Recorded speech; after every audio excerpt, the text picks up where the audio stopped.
ఏమైంది ఈ 2 లక్షల ఉద్యోగాలను అడగాలి. నేను అడుగుతా ఉన్నా, రాహుల్ గాంధీ దమ్ముంటే రా అశోక్ నగర్, దమ్ముంటే అశోక్ నగర్ కి రా, ఇక్కడికి వచ్చి చెప్పు నువ్వు ఇచ్చిన జాబ్ క్యాలెండర్ కరెక్ట్ అని చెప్పు. రేవంత్ రెడ్డి దమ్ముంటే రా, సెక్యూరిటీ లేకుండా నువ్వు మేమందరం వస్తాం అశోక్ నగర్ కోదాంపా. అక్కడికి వచ్చి ఒక్క పిల్లగాంతో చెప్పి, ఒక్క తమ్ముడితో, ఒక్క చెల్లెతో చెప్పి ఈ 8 నెలల్లో నీ కాంగ్రెస్ ప్రభుత్వం ఒక్క ఉద్యోగం ఇచ్చిందని చెప్పి వాళ్ళతో చెప్పి మేమందరం రాజీనామా చేసి అక్కడనే పెట్టి పోతాం. వాస్తవం ఏంది? ఇప్పుడే పల్లా రాజేశ్వరరెడ్డి గారు చెప్పినట్టు మందికి పుట్టిన బిడ్డలు మా బిడ్డలు అని చెప్పుకుంటూ ఇవాళ కేసీఆర్ ప్రభుత్వం ఇచ్చిన 30-40 వేల ఉద్యోగాలు కాగితాలు మాత్రం నువ్విచ్చి ఇవాళ డ్రామా ఏదైతే ఆడుతున్నావో రేవంత్ రెడ్డి, నేను అందుకే అంటున్నా, నీది డ్రామా కాకపోతే, నీది అబద్దం కాకపోతే, నువ్వు ఇచ్చిన ఉద్యోగాలు నిజమే అయితే నువ్వు వస్తావా, నీ రాహుల్ గాంధీ వస్తాడా?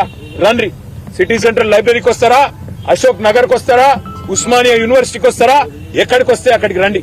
రేవంత్ రెడ్డి మళ్ళీ అంటుంటాడు మగాళ్ళు అయితే అని. నేను అంటున్నా, రేవంత్ రెడ్డి మగాడు అయితే రా, అశోక్ నగర్ కి రా, అక్కడ పిల్లలే చెప్తారు నువ్వు ఉద్యోగాలు ఇచ్చిన మాట వాస్తవమా కాదో చెప్తారు. నీ రాహుల్ గాంధీని తీసుకురా, ఇచ్చిన మాటలేమైనా నిలదీస్తారు.